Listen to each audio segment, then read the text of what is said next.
जब तक आपको खुद की वैल्यू नहीं पता होती तब तक कोई दूसरा आपकी वैल्यू कभी नहीं समझ सकता। दो प्रकार के लोग दुनिया में पाए जाते हैं। एक तो वो जिन्हें स्वयं पर पूर्ण भरोसा होता है, अपने काम पर भरोसा होता है, ये समझते हैं कि जो हुनर उनके भीतर है वो कोई सामान्य हुनर नहीं है। दूसरी तरफ वो लोग जो स्वयं को बहुत मामूली समझते हैं, जो अपने काम को, अपने प्रोफेशन को बहुत ही सामान्य समझते हैं।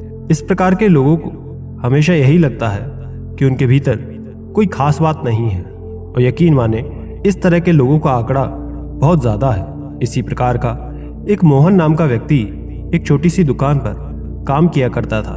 उसे हमेशा यही लगता था कि वो बेहद मामूली काम कर रहा है, सबसे घटिया काम कर रहा है, और उसे ये काम छोड़ देना चाहिए। लेकिन पारिवारिक जिम्मेदारियां होने के कारण वो उस काम को छोड़ नहीं पा रहा था।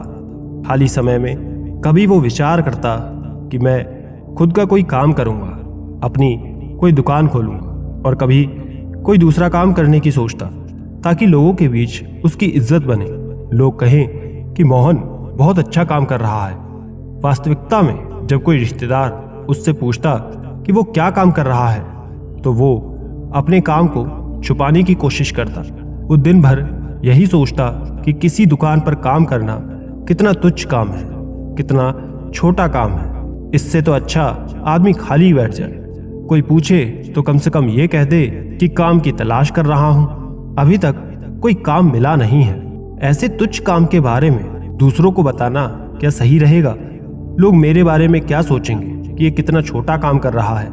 क्या उनके बीच मेरी इज्जत, मेरी वैल्यू बनी रहेगी? ऐसे विचार मन में बार बार आने के कारण मोहन अक्सर तनाव में भी रहने लगा था। दुकान पर काम करने से उसे बहुत कम पैसे मिलते थे, जिससे वह अपने बीवी बच्चों की बहुत कम ज़रूरतों को पूरा कर पाता था। इसलिए रातों में उसे नींद भी नहीं आती थी।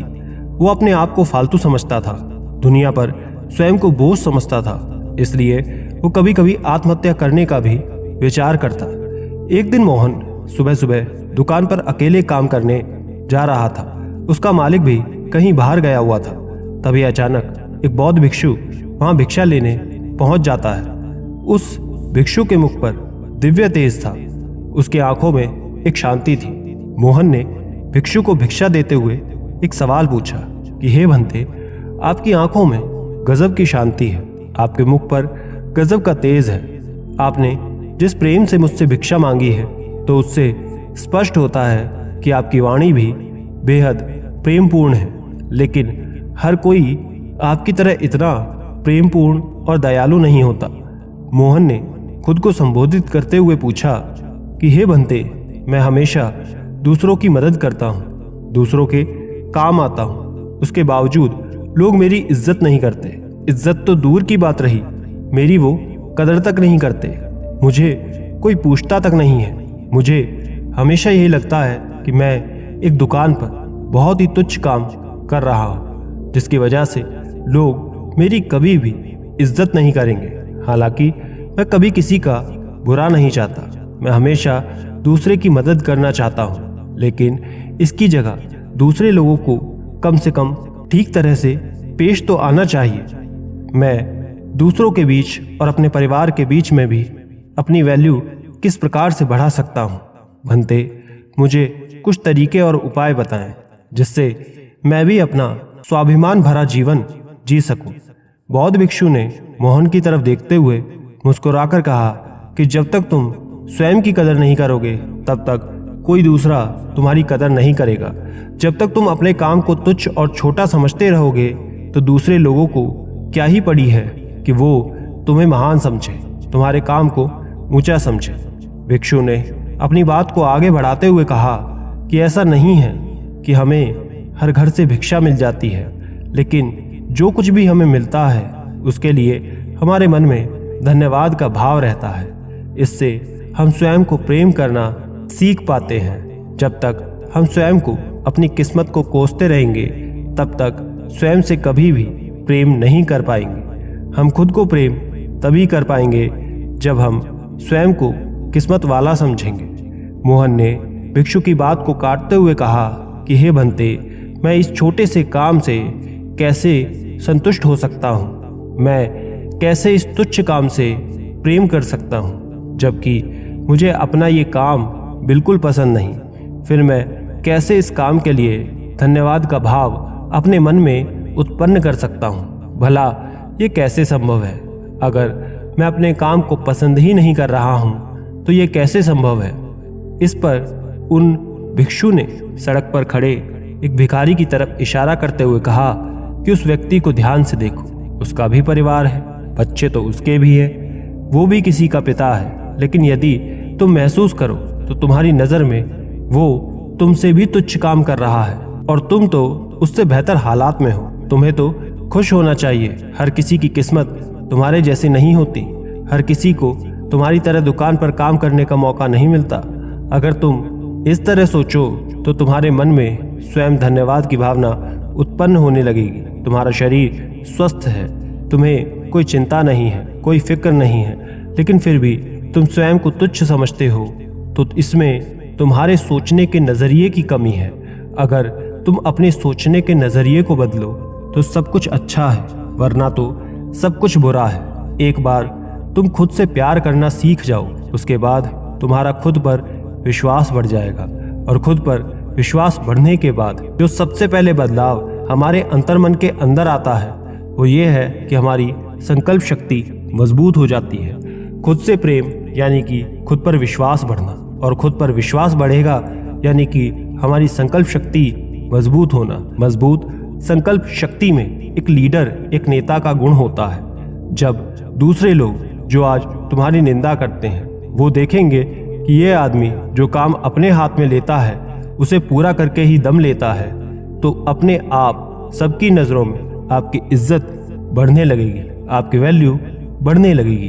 भिक्षु ने मोहन को सावधान करते हुए अपना अगला तरीका बताया जिससे दूसरे की नज़रों में अपनी वैल्यू बढ़ाई जा सके। वो ये था कि अच्छाई करना, दूसरे की भलाई करना अच्छी बात है, लेकिन यदि आप हर समय किसी के लिए मौजूद रहेंगे तो वो कभी भी आपकी वैल्यू नहीं समझ पाएगा। कोई आपको गंभीरता से नहीं लेगा, बल्कि सब तुम्हारा फायदा उठाएंगे। तुमसे अपना काम निकलवाने के लिए योजना बनाते रहेंगे, जिससे बाद में तुम्हें भी दुख होगा, तुम्हारे मन को तकलीफ होगी। इसलिए पहले ही सचेत हो जाओ। हर किसी के लिए हर समय उपलब्ध मत रहो। जो तुम्हारे करीबी हैं, अपने हैं, उनके लिए हमेशा मौजूद रहो, लेकिन दूसरों को अपनी ज़रूरत महसूस करवाओ। जब भी वो कोई काम करें तो उन्हें आपकी कमी महसूस होनी चाहिए, और जब ऐसा होगा तो आप समझ लेना कि दूसरे के सामने आपकी इज्जत, आपकी वैल्यू बढ़ने लगी है। अगली सीख भिक्षु ने बताते हुए कहा कि कभी भी अपना काम पूरा होने से पहले उस काम के बारे में किसी को बताना मत, वरना तुम मजाक के पात्र बन जाओगे। बहुत से लोग काम पूरा होने से पहले ही डींगे हाँकने लगते हैं। उनकी तो आदत ही होती है लंबी लंबी डींगे हाँकने की। पहले वो बहुत लंबी लंबी डींगे हाँक देते हैं, और जब काम पूरा नहीं होता तो तब उन्हें दूसरे के सामने शर्मिंदा होना पड़ता है। तो यदि आप ऐसा करेंगे तो दूसरे लोग आपको गंभीरता से क्या ही लेंगे। इसलिए चुप रहकर अपने काम को करें, बिना किसी को बताए निरंतर खामोशी से अपने लक्ष्य पर काम करते रहो, और फिर एक दिन वो भी आएगा जब आप आपके लक्ष्य को पा ही लेंगे। उसके बाद लोगों को स्वयं ही इसके बारे में पता लग जाएगा। अपनी बात को जारी रखते हुए भिक्षु आगे कहते हैं कि अपने भीतर की झिझक को, डर को दूर करो। अपनी झिझक, डर को दूर करने का एक ही तरीका है कि तुम उसका सामना करना सीखो। यदि आप अनजान लोगों से बात करने में हिचकिचाहट होती है तो ज़बरदस्ती उनसे बात करने का अभिनय करो। ऐसा करने से एक दिन वो भी आएगा जब आपको कोई भी झिझक नहीं रहेगी। आप फिर किसी से भी आसानी से बात कर पाएंगे। जब आप दूसरे के सामने बिना किसी डर, बिना किसी झिझक के अपने विचार व्यक्त करते हैं तो दूसरे लोग आपकी स्पष्टता की, आपकी निर्भरता की अपने मन में ज़रूर तारीफ करेंगे। भिक्षु ने मोहन को सावधान करते हुए कहा कि ध्यान रखना, घमंड की तलवार बहुत भारी होती है। ये कब तुम्हारी गर्दन काट देगी तुम्हें स्वयं पता नहीं चलेगा।